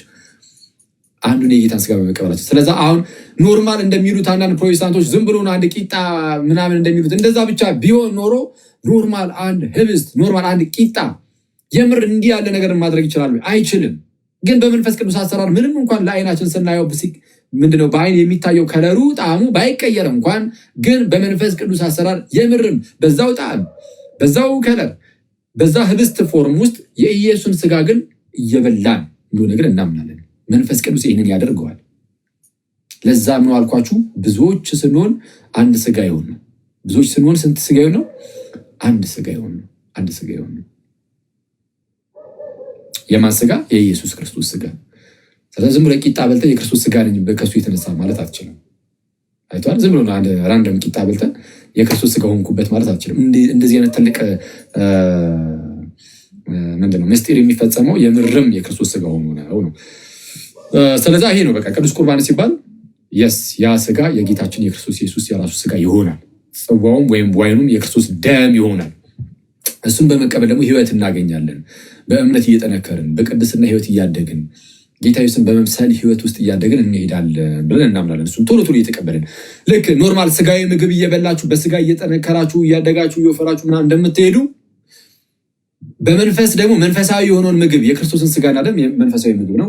መንፈሳዊ ያንን መንፈሳዊ ምግብ እየበላን በመንፈስ ደግሞ እያደግን እንሄዳለን አይደል? እንደዛ ነው።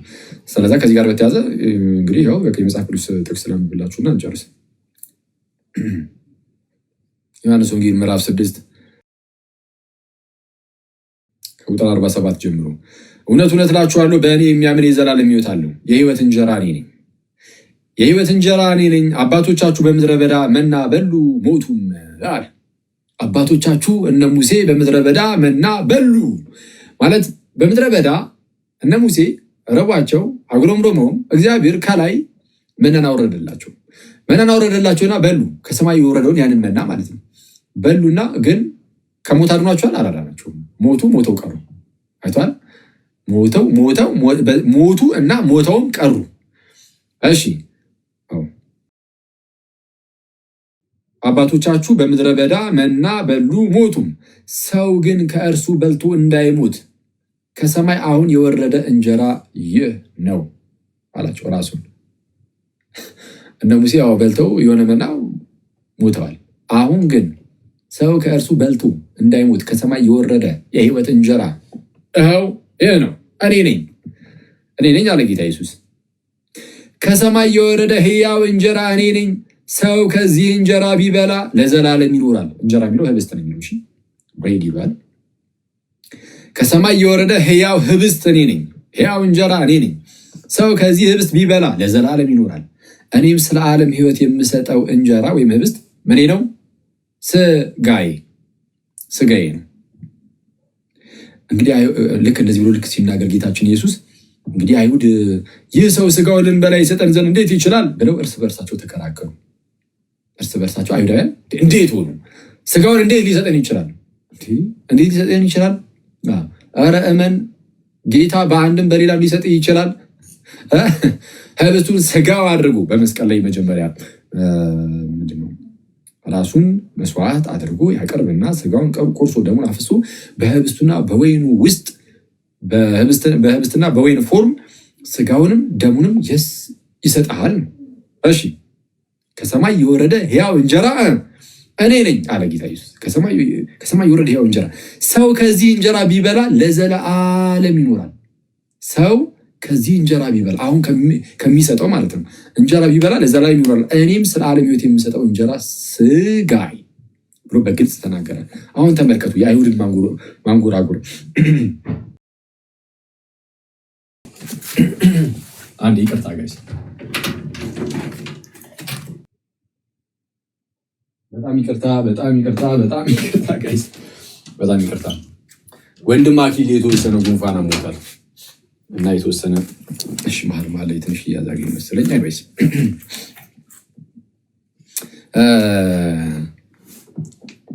እዚህ ዮሐንስ ወንጌል ላይ ልክ የሆነ ነገር ሲነገር ማለት ነው የተወሰነ የሚያወዛግብ ነገር ከተነገረ ለምሳሌ ወይም ማለት የሚያወዛግብ ሳይሆን ሰዎቹ የተወሰነ ከተወዛገቡበት በተነገረው ነገር ኢየሱስ በተናገረው ነገር ሰዎች የተወሰነ ከተወዛገቡ ዮሐንስ ምን ያደርጋል? ከታች ወይም በትክክል ካልተረዱት ማለት ነው እነሱ እንደዚህ ተረድተውታል፣ ግን ጌታ ግን የተናገረው ስለዚህ ነበር ብሎ እዛው ጋር አርሟቸው ወይም ኮመንት አድርጎ ያልፋል። ዮሐንስ ሲጽፍ ማለት ነው ከታች እንደዚህ ነገር ያስቀምጣል። ምሳሌ ልስጣችሁ እና ዮሐንስ ወንጌል እዛው ምዕራፍ 2 ቁጥር 19 ላይ ጌታ ኢየሱስ እንደዚህ ያለ ዮሐንስ ወንጌል ምዕራፍ 2 ቁጥር 19 ላይ ይህን ቤተ መቅደስ አፍርሱት በሶስተኛውም ቀን አነሳዋለሁ ብሎ ጌታ ኢየሱስ ተናገረ። ከዛ በኋላ አይሁዳውያን ወዲያውኑ ቀበል አደረጉና ይህ ቤተ መቅደስ ከ46 ዓመት ጀምሮ ይሰራ ነበረ፣ አንተ በ3 ቀን ታነሳዋለህን አሉት። ጌታ ኢየሱስ ይህን ቤተ መቅደስ አፍርሱት ነው ያለው። አይሁዳውያን የመሰላቸው ምንድነው? ፊት ለፊት ላይ ያለውን ለ46 ዓመት ያህል የፈጀውን ያንን ቤተ መቅደስ እሱን ነበር የመሰላቸው። ስለዛ ይህ ቤተ መቅደስ ከ46 ዓመት ጀምሮ ይሰራ ነበረ፣ አንተ በ3 ቀን ታነሳዋለህን አሉት። ተሳስተዋል። እርሱ ግን እያወራ የነበረው ስለዛ ቤተ መቅደስ ሳይሆን ስለ ስጋው ቤተ መቅደስ ነበር። ስለ ስጋው ነበር ያወራው። በትክክል አልተረዱትም ማለት እሱ ስለ ስጋው ሲያወራ እነሱ ግን ያው ድንጋዩን ነው የመሰላቸው የህንፃውን ማለት ነው። ስለዛ ዮሐንስ እዛው ጋር ኮሜንት አደረገ ምን ብሎ እርሱ ግን ስለ ሰውነቱ ቤተ መቅደስ ይል ነበር። አይተዋል፣ ያርማል። አሁን በተለየ መልኩ ሲረዱ ሰዎች ያርማቸዋል። ይህን ለምን እንደነገርኳችሁ እነግራችኋለሁ። የቅዱስ ቁርባን እዚህ ጽሑፉ ላይ ዮሐንስ 6 ላይ ማለት ነው። ሌላም ልክ እንደዚህ ዮሐንስ ወንጌል ምዕራፍ 4 ላይ እንደዚህ ይላል። ዮሐንስ ወንጌል ምዕራፍ 4 ላይ እንግዲህ ኢየሱስ ከዮሐንስ ይልቅ ደቀ መዛሙርት ያደርጋል። ኢየሱስ ከማን ይልቅ? ከዮሐንስ ይልቅ። ዮሐንስ በጣም ብዙዎችን ደቀ መዛሙርት አድርጓል። አሁን ግን ኢየሱስ ከዮሐንስም ይልቅ የበለጠ ደቀ መዛሙርት ያደርጋል ያጠምቅማል ማለትን ፈሪሳውያን እንደሰሙ ጌታ ባወቀ ጊዜ ጌታ አወቀ። ምን አወቀ? ፈሪሳውያኑ እንደሰሙ። ምን እንደሰሙ? ፈሪሳውያን ምን እንደሰሙ? ጌታ ኢየሱስ ከዮሐንስ ይልቅ ደቀ መዛሙርት እንደሚያደርግ ፕላስ ደግሞ ምን እንደሚያጠምቅ ፈሪሳውያን ሰምተዋል እና ጌታ ደግሞ ይህን ሰማ፣ ይህን አወቀ። ስለዚህ ይሁዳን ትቶ ወደ ገሊላ ደግሞ ሄደ ይላል። ግን እዚህ ጋር አንድ ነገር አለ። ጌታ ኢየሱስ ግን አያጠምቅም ነበር፣ ራሱ እያጠመቀ አልነበረም። ፈሪሳውያን ግን የሰሙት እያጠመቀ እንደነበረ ነው። ስለዛ ኢየሱስ ያጠምቃል ብሎ ነው አሁን ፈሪሳውያኑ ጋር ያለው መረዳት ኢየሱስ እያጠመቀ ነው የሚል ነው። ግን እውነታው ግን አላጠመቀም ነው። ስለዛ ዮሐንስ ምን ያደርጋል? ዘወር ቀጠል አድርጎ ዳሩ ግን ደቀ መዛሙርቱ እንጂ ኢየሱስ ራሱ አላጠመቅም ይላል። ኦኬ፣ ከደቀ መዛሙርቱ ጋር ያጠምቅ ነበር የሚል ክፍል ቢገኝ የምንረዳው ማለት ነው። እዛ ጋር ቁጭ ብሎ ደቀ መዛሙርቱ እያጠመቁ እሱም አብሯቸው ስለሆነ አብሮ ከነሱ ጋር ተጠርቶ ይሆናል ነው እንጂ እዚህ ጋር በግልጽ እንደተነገረን ደቀ መዛሙርቱ እንጂ እርሱ ራሱ ግን አያጠምቅም ነበር እና እንዲህ ያርማል። የተወሰነ ደግሞ የሆነ በምሳሌያዊ ንግግር የተነገረ ነገርም ካለ ደግሞ እየፈታ ይሄዳል። ብዙ ጊዜ ነው ያው ሁሌ ላይ ይችላል፣ ግን ብዙ ጊዜ ግን እንደዛ ነው። ልክ ዮሐንስ ወንጌል ምዕራፍ 7 ላይ ከቁጥር 37 ጀምሮ ጌታ ኢየሱስ በዛ በዳስ በዓል ላይ ምን ብሎ ተናገረ? በድምፁ ከፍ አድርጎ ማንም የተጠማ ቢኖር ወደ እኔ ይምጣ፣ መጽሐፍም እንደሚል በእኔ የሚያምን ከሆዱ የሕይወት ውሃ ወንዝ ይፈልቃል ብሎ ተናገረ በታላቅ ድምፅ። ማንም የተጠማ ወደ እኔ ይምጣ፣ መጽሐፍም እንደሚል ከሆዱ የሕይወት ውሃ ወንዝ ይፈልቃል ብሎ ተናገረ። የሕይወት ውሃ ምንድን ነው? የሕይወት ውሃ አላብራራውም ጌታችን ኢየሱስ፣ ግን እንደዛ ብሎ ብቻ ተናግሯል። ስለዚ ዮሐንስ እዛው ጋር ቀጠል አድርጎ ያብራራዋል። ምን ብሎ? ይህም በእርሱ የሚያምኑ ይቀበሉት ዘንድ ስላላቸው ስለ መንፈስ ተናገረ ይላል። ያብራራል ማለት ነው። አሁን ይህንን አፕሮች ያዙና ማለት ነው ዮሐንስ ወንጌል ምዕራፍ 6 ላይ ነው። ዮሐንስ ወንጌል ምዕራፍ 6 ላይ ቅድም እንዳልኳችሁ ጌታችን ኢየሱስ በግልጽ እኔም ስለ ዓለም የሚሰጠው እንጀራ ስጋዬ ነው ብሎ ነገራቸው። ልክ ሲነገራቸው አይሁድ ይህ ምንድነው? እኔም ስለ ዓለም ሕይወት የሚሰጠው እንጀራ ስጋዬ ነው ብሎ ሲናገር እንግዲህ አይሁድ ይህ ሰው ስጋውን ልንበላ ይሰጠን ዘንድ እንዴት ይችላል ብለው እርስ በርሳቸው ተከራከሩ። ስለዚህ በቃ ክርስቶስ ሊትራሊ ስጋዬን እሰጣችኋለሁ ደሜን እሰጣችኋለሁ ብሏል። በቃ ስጋውን እንበላለን ደሙን እንጠጣለን። በምን መልኩ የሚለውን ፕራክቲካሊ በኋላ ነው የሚያሳያቸው። አሁን ግን የቃል ትምህርት እየሰጣቸው ነው እና እነዚህ ሰዎች አንጎራጎሩ። እንዴት ነው ስጋውን ሊሰጠን የሚችለው? አሁን እዚህ ጋር እየተወራ ያለው ስለ ስጋና ደሙ አይደለም። የምር እናንተ እንደምትሉት የሚበላውን ስጋና ደም አይደለም ይላሉ አንዳንድ ሰዎች። ካልሆነ ዮሐንስን ምን እንዲያደርግ እንጠብቃለን? እንዲያርማቸው አይደል? አይ እሱ ግን ያወራው ስለዚህ ነበረ ይላል ብለን እንጠብቃለን። እሺ እስቲ እንቀጥል። ምን ይላል? እነሱ ስለ ስጋውና ደሙ መሰላቸው፣ ግን ኢየሱስ ያወራ የነበረው ስለ እምነት ነበረ አይልም ይላል። አይልም ምን የሚለው? ስለዚህ ኢየሱስ እንዲህ አላቸው። ራሱ ቅዱስ ዮሐንስ ማለት ነው ጌታችን ኢየሱስ ራሱ የተናገረውን ድጋሚ በማምጣት አስረግጦ ይሄዳል። ስለዚህ ኢየሱስ እንዲህ አላቸው። ምን አላቸው? ደግሞ ኢየሱስ እንዲህ አለ፣ እውነት እውነት እላችኋለሁ እውነት እላችኋለሁ የሰውን ልጅ ስጋ ካልበላችሁ ደሙንም ካልጠጣችሁ በራሳችሁ ሕይወት የላችሁ። በራሳችሁ ሕይወት የላችሁ። ስለዚህ ክርስቶስ ድጋሚ አስረግጦ ነገራቸው። አሁንም ድጋሚ ነገራችኋል። ኢየሱስ ስጋዬን የሚበላ ደሜንም የሚጠጣ የዘላለም ሕይወት አለው፣ እኔም በመጨረሻው ቀን አስነሳዋለሁ ይለና ቁጥር 55 ላይ የሚል ጥሩ ነው። ስጋዬ እውነተኛ መብል ደሜም እውነተኛ መጠጥ ነው። ስጋዬን የሚበላ ደሜን የሚጠጣ በእኔ ይኖራል፣ እኔም በእርሱ እኖራለሁ። ሕያው አብ እንደላከኝ ይህን እንጀራ የሚበላ ለዘላለም ይኖራል ያለ ይነገራል። አንዴ ሰው እንዳልኳችሁ በግልጽ መጽሐፍ ቅዱሳችን ላይ ጌታ ኢየሱስ በቃል እንዲህ ብሎ ያስተምርና ይሰማል ብዬ ተስፋ አደርጋለሁ። እሺ በቃል እንዲህ ብሎ ያስተምረና ማለት ነው። እንግዲህ ግልጽ ነው አይደል? ስለ ቅዱስ ቁርባን ጥቅሙን እያያችሁ ነው። በራሳችሁ ህይወት የላችሁም እየተባልን እኛ እንቆርብ የሚመቸን በራሳችን ህይወት ያለን ይመስለን ራሱ እኛ እኮ በጣም አንዳንዴ ትዕቢታችን የትም የለም። ጌታ ኢየሱስ ስጋዬን ካልበላችሁ ደሜን ካልጠጣችሁ በራሳችሁ ህይወት የላችሁም ሲል እኛ አለን የምንለው እኮ የምንመስለው ካለመቁረባችን አንፃር እንደዛ ነው የሚመስለው እና በጣም አስቸጋሪ ነው። ከዛም ፕራክቲካሊ ማቴዎስ ወንጌል ምዕራፍ 26 ላይ ቁጥር 26 ሲበሉም እንጀራን አንስቶ ጌታችን ኢየሱስ እንጀራን አንስቶ ወይም ህብስትን አንስቶ ባረከ፣ ቆርሶም ለደቀ መዛሙርቱ ሰጠና እንካችሁ ብሉ ይህ ሥጋዬ ነው። አስባችኋል? ዮሐንስ ወንጌል ምዕራፍ 6 ላይ ሥጋዬ ደሜ ብሎ እያስተማረ ነበር። በመጽሐፍ ቅዱሳችን ላይ የጌታ ኢየሱስ ሥጋ እና ደም ከተባለ ከቅዱስ ቁርባን ውጭ ጭራሽ ተያይዞ አያውቅም። አንድ ጥቅስ የለም። ከዚህ ውጭ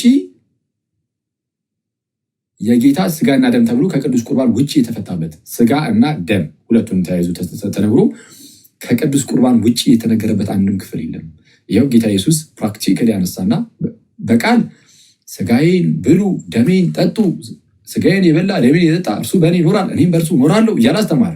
ሥጋዬን ካልበላችሁ ደሜን ካልጠጣችሁ በራሳችሁ ሕይወት የላችሁም፣ ሥጋዬን የሚበላ ደሜን የሚጠጣ የዘላለም ሕይወት አለው እያለ ተናገረና ፕራክቲካሊ ደግሞ ምን አደረገ? ህብስትን አነሳ፣ ባረከ፣ ቆረሰም፣ ለደቀ መዛሙርቱም ሰጠና እንካችሁ ብሉ ይህ ሥጋዬ ነው። ይኸው ሥጋዬን ደሜ ብያል ነበር። ይኸው ሥጋዬ ደምስ ጌታ ሆይ። ይኸው ቀጣይ ቁጥር 27 ላይ ጽዋንም አንስቶ አመስግኖም ሰጣቸው፣ እንዲህም አለ። ምን አለ? ሁላችሁ ከእርሱ ጠጡ፣ ስለ ብዙዎች ለኃጢአት ይቅርታ የሚፈሰው የሐዲስ ኪዳን ደሜ ይህ ነው። ይኸው አለ። ሥጋዬ ብያል ነበር። ይኸው ደሜ ብያችኋል ነበር። ይኸው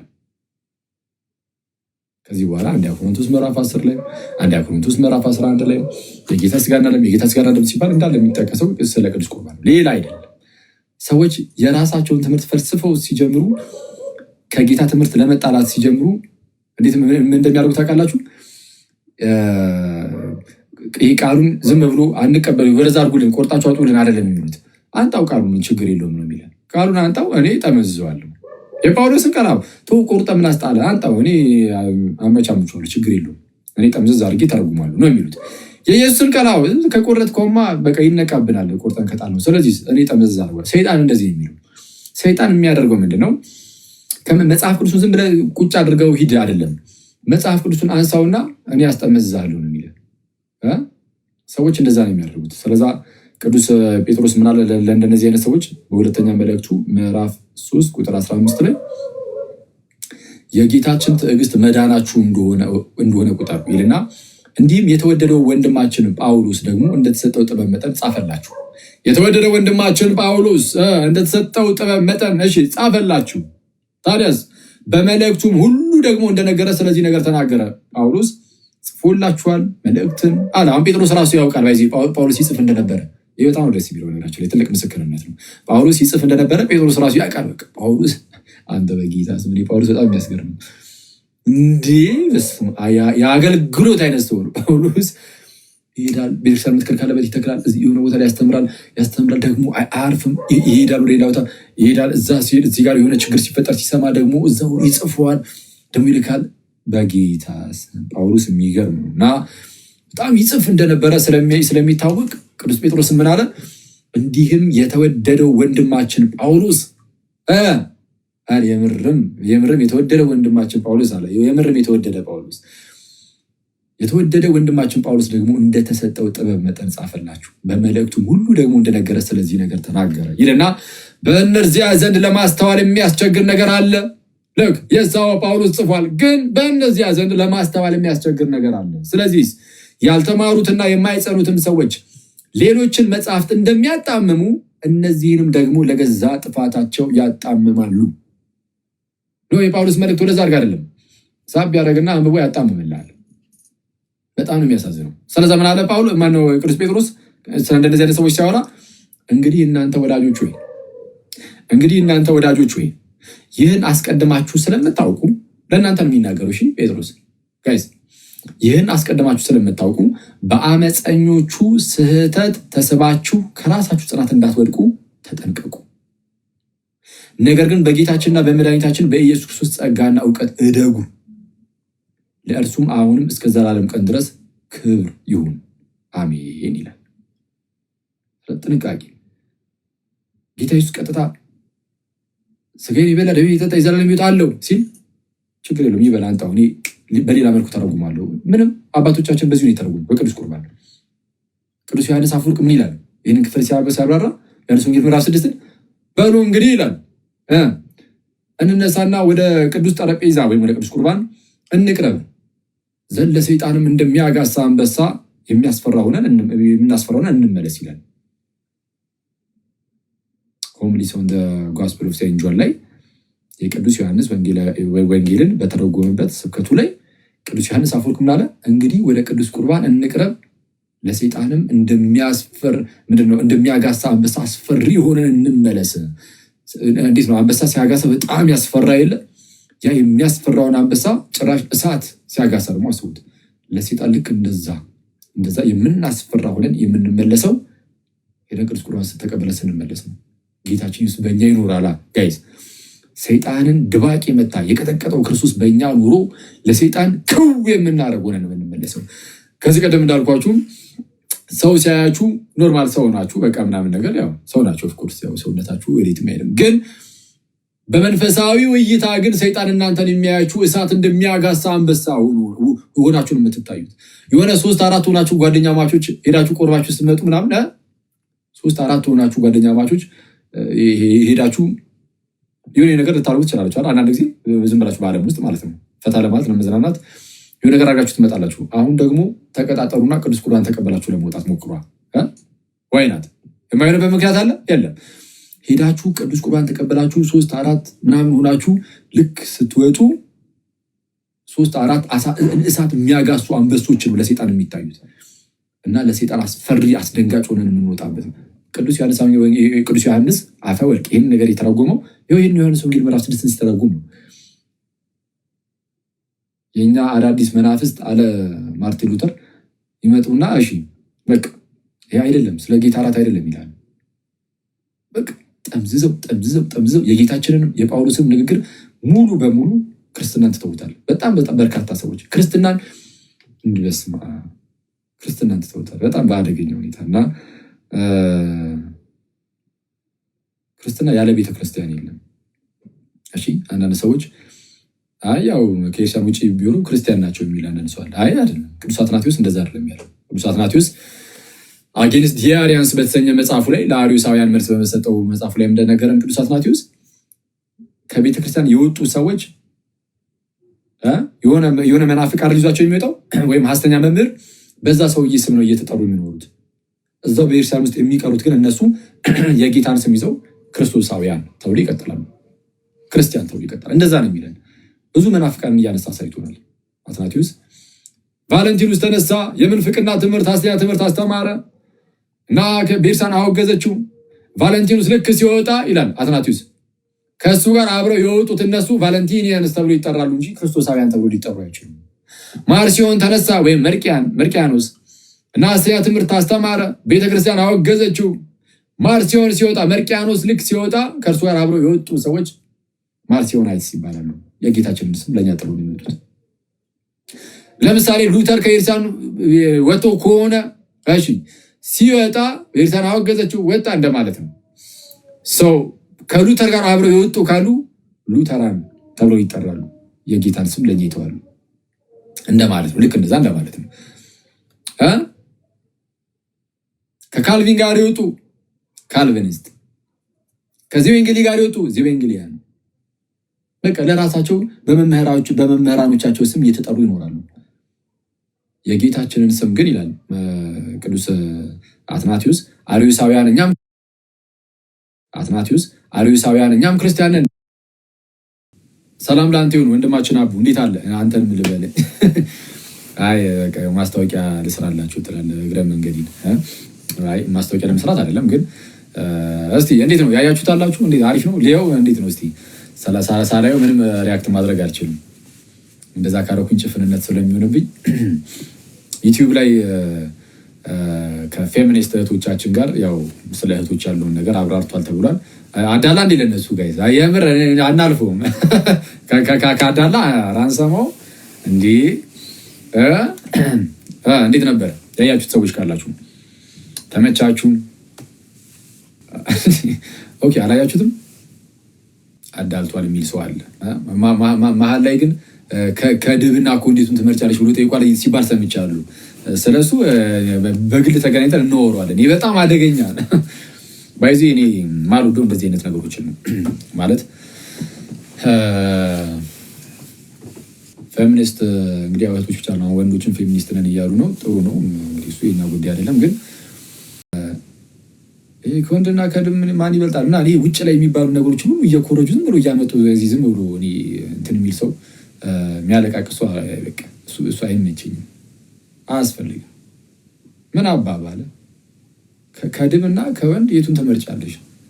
በቃ ትኩረታችሁ እኔ ከዚህ ቤትም ብያለሁ፣ እህቶችን ማገዝ ህፃናትን ማገዝ ምናምን ከሆነ በቃ እሱ ላይ ትኩረት ማድረግ፣ እህቶችን ማገዝ። ወይስ እህቶችን ከድብና ከወንድ ካላስመረጣችሁ ማገዝ አይቻልም? አይቻልም ወይስ ይቻላል? የሚቻል ከሆነ እንደዚህ አይነት ነገሮች ውስጥ ራቅ ብለን በቃ ዝም ብሎ ይሄ ማስኬድ ይህን ነገር ማልወደው ለምን መሰላችሁ? ማለት እንትኑን ማለት ነው ይሄ ከድብ ምናምን የሚባል ነገር እንደብሎ ማልወደው ቀስ በቀስ በመካከላችን በእህቶችና በወንድሞች መካከል ያለውን ክርስቲያናዊ የሆነውን ፍቅር ይሸረሽሯል።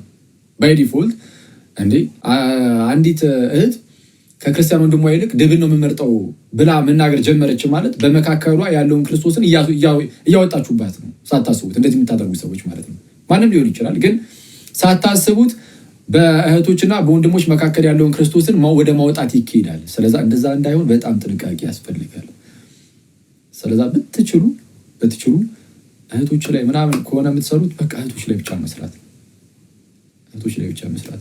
ማለት እህቶች ላይ መስራት ኢነሴንስ እህቶች እንዳይጎዱ ምናምን። እሱ አሁን በጣም ደስ የሚል ነገር ነው። አሁን ማንም እንግዲህ ሊነቅፍ የሚችል ማንም ሰው አይኖርም ብዬ ተስፋ አደርጋለሁ።